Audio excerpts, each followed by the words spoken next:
Alger, capitale administrative, centre économique du pays, ouverte sur la Méditerranée, lieu de convergence, d'échanges commerciaux.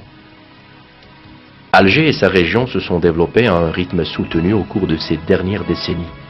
Sa population d'1 million d'habitants en 1966 dépasse aujourd'hui les 3 millions. Cette croissance est accompagnée par des problèmes de circulation et de transport collectif qui se posent avec acuité. La demande de déplacement de transport en commun est importante et nécessite la mise en place d'un moyen de transport de grande capacité, régulier et confortable, dont pourraient bénéficier toutes les couches de la population algéroise. Le métro répond à cette attente. L'analyse des flux de déplacement dans l'agglomération d'Alger montre que la demande la plus forte se développe sur le corridor urbain de Oued Khoureich à Besh Jarrah. C'est dans cet axe que s'inscrit le tracé entièrement souterrain de la première phase de la première ligne du métro, dont la réalisation est envisagée en 2 étapes. La première étape de réalisation qui vise la mise en exploitation du tronçon reliant les stations Haï el-Badr et Grande Poste. La deuxième étape concernera l'extension jusqu'à Oued Khoureich. Station Grande Poste. Station Grande Poste, c'est une station de correspondance entre la ligne numéro 1 et la ligne numéro 2, dont la réalisation est confiée à l'entreprise Génicidaire. La station Grande Poste est un ouvrage constitué de 5 niveaux, enterré sous la rue Abdelkrim el-Khattabi.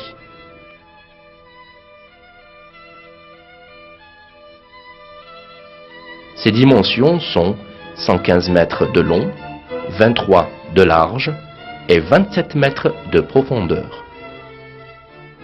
Son taux d'avancement en génie civil est de 100%.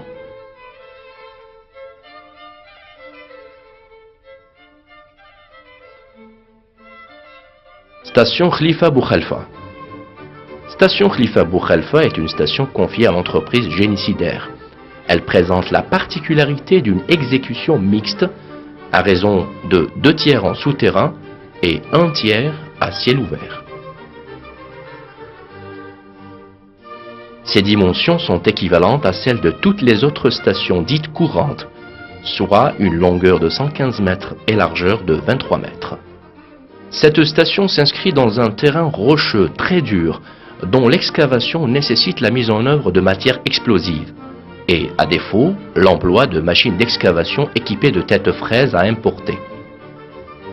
Le taux d'avancement du génie civil est estimé à 45%.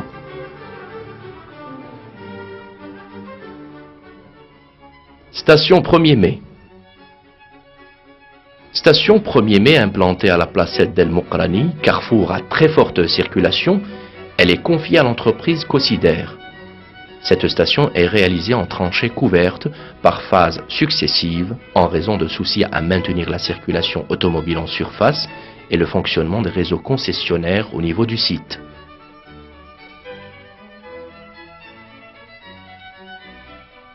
Cette station est achevée et la circulation totalement remise en place. Station Aïssa Tidir. Station Aïssa Tidir, cette station située près du central téléphonique de Belouizdad a été confiée à Génicidaire. Son génie civil est achevé et la chaussée remise à la circulation. Station Hamma. Station Hamma située dans la zone à restructurer du Hamma, les travaux ont été longtemps retardés par des difficultés d'expropriation. La réalisation est confiée à Cosidaire. Actuellement, les contraintes sont levées.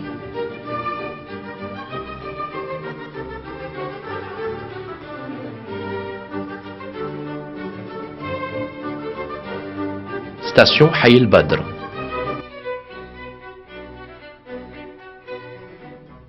Station Haï el-Badr réalisée à ciel ouvert par l'entreprise Cosidaire. Cette station terminus, qui est aérienne, est achevée et sera un excellent carrefour d'échange métro-bus, métro-taxi.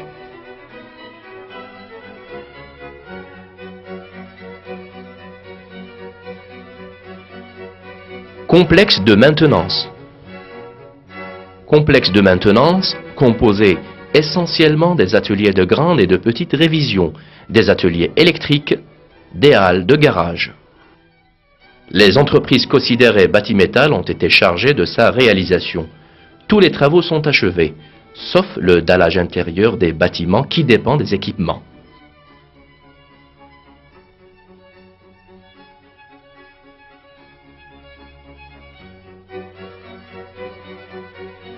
La section de ligne comprise entre les stations Émir Abdelkader et Hamma est constituée de tunnels totalisant 2814 mètres linéaires et 70 mètres carrés d'ouverture, permettant ainsi une circulation de trains à double voie. Les méthodes de construction utilisées varient selon la configuration du tissu et de la nature du terrain rencontré. Les tunnels et les stations sont exécutés en souterrain pour les parties les plus encombrées de la ville et en tranchées couvertes dans les secteurs les moins denses. L'implantation de toutes les stations prévues à la première étape offre des conditions où le choix du mode d'exécution dit en tranchée couverte ou à ciel ouvert. Cette méthode, adoptée sur l'ensemble des stations, présente l'avantage d'être économique et plus accessible au point de vue de la technologie. Pour ce qui concerne la partie tunnel, seul le tronçon situé sous Aïssatidir a pu bénéficier de cette méthode. Le cheminement des câbles électriques à moyenne tension est prévu dans des multibulaires latérales qui longent le tunnel. La ventilation du tunnel est assurée par un renouvellement d'air mécanisé à travers des ouvrages verticaux reliant le souterrain à la surface. Ces ouvrages de ventilation sont implantés en interstation. Les tronçons de tunnels se développent en général sous chaussée à grande circulation ou chaussée étroite, voire sous immeuble. Ces tronçons sont tous réalisés en souterrain. Cette méthode d'exécution en souterrain est beaucoup plus contraignante, notamment en raison des multiples précautions à prendre à même de préserver l'environnement. Cette méthode nécessite l'usage d'équipements spécifiques à chaque chantier en relation avec la géologie du terrain en question.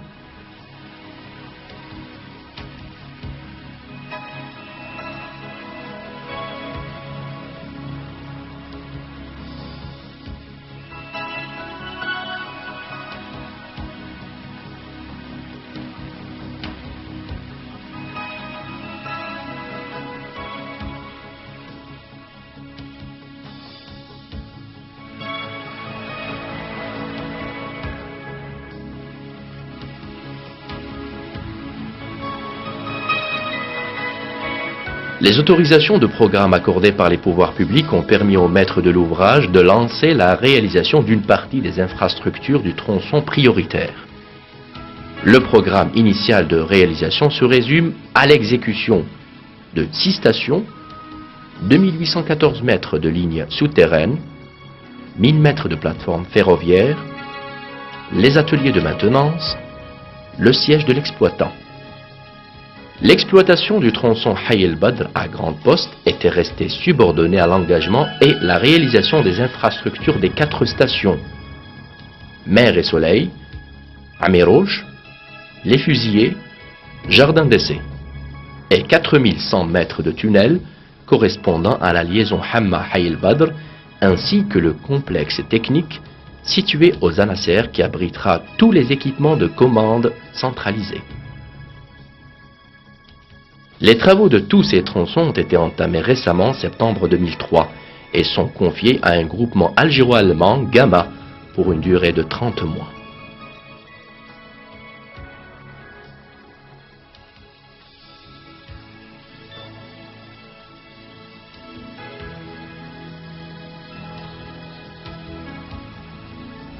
Les plus hautes instances du pays parrainent le parachèvement du projet. La relance a été consacrée par la visite de Monsieur le Président de la République en décembre 2003. En tout cas, ce qui a été fait a été fait. Il faut gérer. Oui. Il faut gérer. Oui. La gestion correcte consiste à dire qu'à partir du moment où c'est un projet d'utilité publique, voire d'utilité nationale, Les états d'âme, je ne connais pas les états d'âme. Pour utilité publique, je ne peux pas attendre 10 ans. Je ne peux pas attendre 10 ans. Ou je suis décidé à faire le métro, ou je ne suis pas décidé à faire le métro et je ferme boutique. Le caractère national et prioritaire du projet est confirmé. Son achèvement programmé pour fin 2007, début 2008.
إن مدينة الجزائر إضافة إلى كونها عاصمة إدارية ومركزا اقتصادي، فهي تطل على البحر الأبيض المتوسط وتعد نقطة التقاء التبادلات التجارية. لقد عرفت العاصمة وضواحيها تطورا مستمرا خلال العشريات الأخيرة، ليتعدى حاليا عدد سكانها 3 ملايين نسمة، بينما لم يكن يتجاوز المليون نسمة العام 66. ورهينة لهذا التطور، فإن مشاكل المرور والطلب المتزايد على النقل الجماعي يطرح اليوم بحدة، مما يستدعي إيجاد وسائل نقل ذات حجم كبير منتظمة ومريحة في آن واحد، على أن تستفيد منها كل الشرائح العاصمية. لهذا فإن المترو هو الذي يستجيب لهذا التطلع. ولقد بيّنت نتائج دراسات التنقلات في المجمع المدني للعاصمة أن الطلب على النقل يبلغ ذروته في المحيط الحضري الواقع بين واد قريش وباش جراح. هذا المحيط الذي يمر في باطنه محور المرحلة الأولى من الخط الأول للمترو، الذي يتم إنجازه على مرحلتين. المرحلة الأولى تتجسد في استغلال الجزء الواقع بين محطة البريد المركزي وحي البدر، أما المرحلة الثانية فتتمثل في تمديد الخط إلى غاية واد قريش. محطة البريد المركزي. محطة البريد المركزي تعد هذه المحطة نقطة وصل بين الخط الأول والخط الثاني، وتنجز هذه المحطة من طرف شركة جيني سيدار. تعتبر هذه المحطة منشأة قاعدية تتكون من 5 طوابق تحت سطح الأرض، موجودة تحت شارع عبد الكريم الخطابي. مقاييسها هي كالتالي: 115 متر طولا، 23 متر عرضا، 27 متر عمقا، وتبلغ نسبة الإنجاز بهذه المحطة 100%.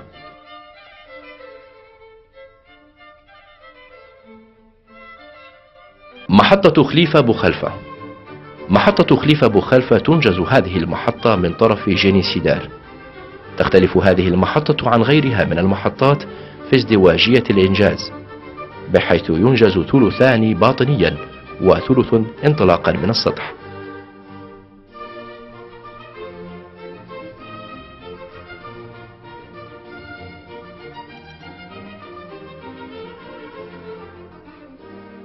تنجز هذه المحطة على أرض صخرية شديدة الصلابة، مما يستوجب استعمال المتفجرات في عملية الحفر.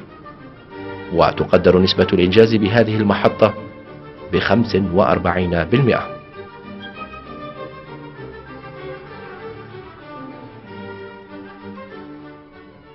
محطة أول ماي. محطة أول ماي. محطة أول ماي تقع هذه المحطة وسط عدة طرقات كثيرة الحركة في ساحة المقراني. كلفت بإنجاز هذه المحطة شركة كوسيدار، وسيتم إنجاز هذه المحطة بطريقة الخندق المفتوح وعبر عدة مراحل، وهذا من أجل الحفاظ على السير الحسن لحركة المرور من جهة وللشبكات المختلفة من جهة أخرى. محطة عيسات إدير. محطة عيسات إدير هذه المحطة توجد بجوار مركز الاتصالات الهاتفية بالوزداد. كلفت بإنجازها شركة جيني سيدار. الأشغال بهذه المحطة انتهت، والطريق كذلك، من أجل ضمان السير الحسن لحركة المرور. محطة الحامة. محطة الحامة تقع هذه المحطة بمنطقة هي محل إعادة التهيئة، وهذا مما أدى إلى أن الأشغال لم تعرف انطلاقة حقيقية وشاملة بالنظر إلى المشاكل المتعلقة بنزع الملكية. الشركة المكلفة بإنجاز هذه المحطة هي شركة كوسيدار. حاليا كل الضغوطات المتعلقة بإنجاز هذه المحطة رفعت. محطة حي البدر.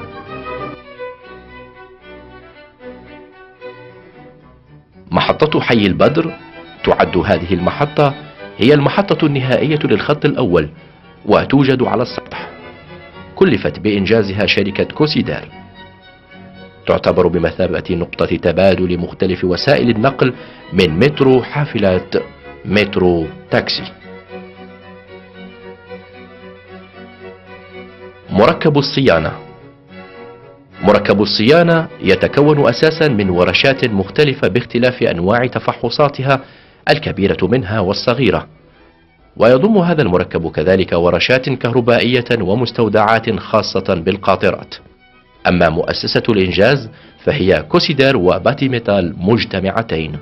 كل الأشغال بهذا المركب انتهت إلا الطرق والشبكات المختلفة.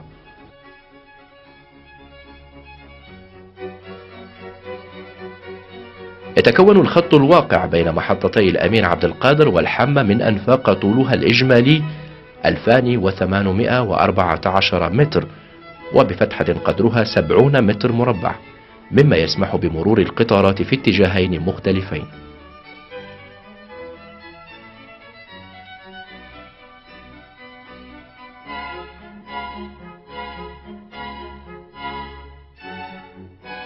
إن النفق الموجود تحت نهج عيسات دير والذي أنجز بطريقة الخندق المفتوح تم تدعيمه قبل عملية الحفر بأوتاد متلاصقة تحفه من الجانبين.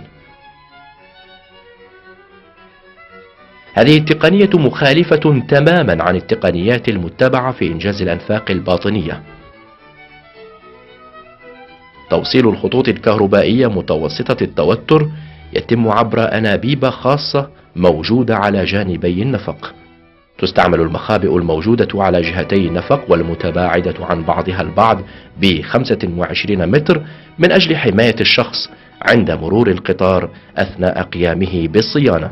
تتم تهوئة الأنفاق بالتجديد الميكانيكي للهواء، وهذا عبر منشآت عمودية تربط النفق بالسطح الخارجي، وتسمى هذه المنشآت بآبار التهوئة. هذه المنشآت موجودة بين كل محطة وأخرى. تتطور أجزاء النفق بصفة عامة تحت طريق كثير الحركة وتحت طريق ضيق أو تحت العمارات. كل هذه الخطوط يتم إنجازها باطنيا، وتعد الطريقة الباطنية لإنجازها الداخلي أكثر تعقيدا، خاصة فيما يتعلق بإجراءات وقائية والتي يجب اتخاذها من أجل الحفاظ على المحيط. إن هذه الطريقة تستلزم استعمال تجهيزات خاصة بكل ورشة تأخذ بعين الاعتبار جيولوجية الأرض القائمة عليها.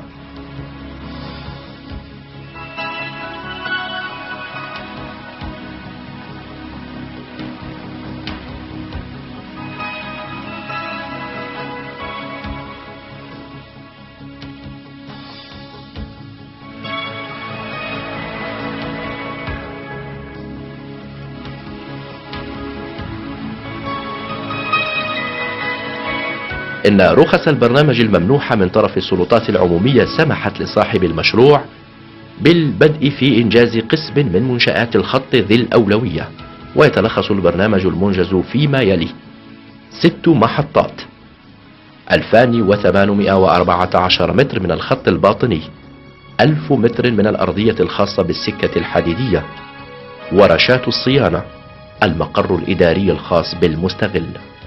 إن استغلال هذا الجزء الأول يبقى مرهونا بإنجاز المنشآت المكملة، أي برنامج جديد، ويتمثل فيما يلي: محطة البحر والشمس، محطة عميروش، محطة المعدومين، محطة حديقة التجارب، و4100 متر من الأنفاق التي تربط بين محطتي الحمى وحي البدر، وكذلك المركب التقني بالعناصر الذي يحتوي على كل التجهيزات الخاصة بالقيادة المركزية. يشرف على إنجاز الأعمال الخاصة بهذا النفق المجمع الجزائري الألماني لمترو الجزائر جاما، وذلك منذ سبتمبر من العام 2003، وهذا لمدة 30 شهرا.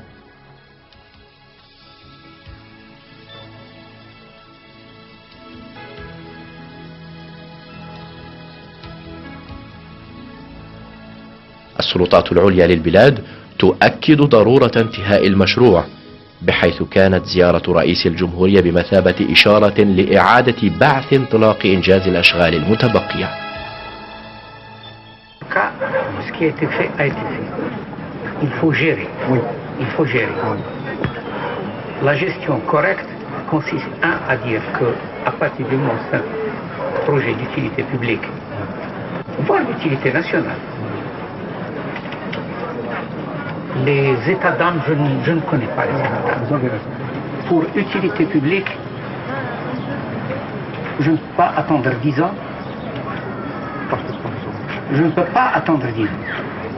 Ou je suis décidé à faire le métro, ou je ne suis pas décidé à faire le métro et je ferme boutique. الطابع الوطني للمشروع وأولويته حقيقة ملموسة، وهو ما يدفع إلى إكمال المشروع نهاية العام 2007 بداية العام 2008.